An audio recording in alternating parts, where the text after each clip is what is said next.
A top U.S. Justice Department official now says he made a mistake regarding the controversial anti-gun trafficking program known as Operation Fast and Furious.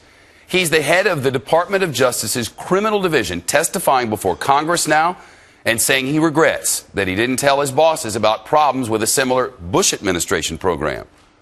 But I cannot be more clear that knowing now, if I had known then what I know now, I, of course, would have told the Deputy and the Attorney General.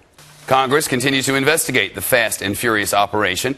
It was supposed to track guns from U.S. dealers to Mexican drug cartels, but instead the government lost track of hundreds of weapons. And 2 of them turned up at the scene of the murder of a U.S. Border Patrol agent named Brian Terry last year.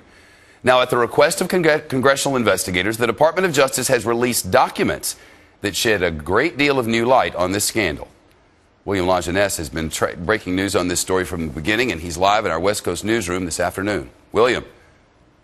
Well, after months of denial, Shepard, this scandal has reached the upper levels of the Justice Department. We have now evidence that a top aide to Attorney General Holder admits that he knew government agents allowed guns into the hands of dangerous criminals and across the border. It happened during a previous case called Operation Wide Receiver, where the ATF recruited a gun dealer in Tucson to sell some 450 assault rifles to known straw buyers. Then they watched as many of those guns crossed into Mexico. Now, Assistant Attorney General Lanny Breuer said that while he learned of these controversial gun-walking tactics, he did not speak up at the time. And even after ATF whistleblowers went public in Fast and Furious and were accused of lying, he still did not speak up. I regret that in April of 2010 that I did not draw the connection between Wide Receiver and Fast and Furious. And moreover, I regret that even in earlier this year that I didn't draw that connection.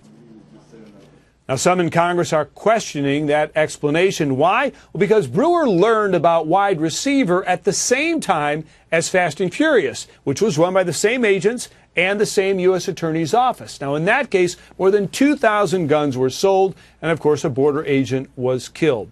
Now, a week from today, Shepard, the Attorney General, will be on the hot seat answering questions from Senate Judiciary. Back to you. William Lajeunesse reporting live in Los Angeles. Well, China's space program took another giant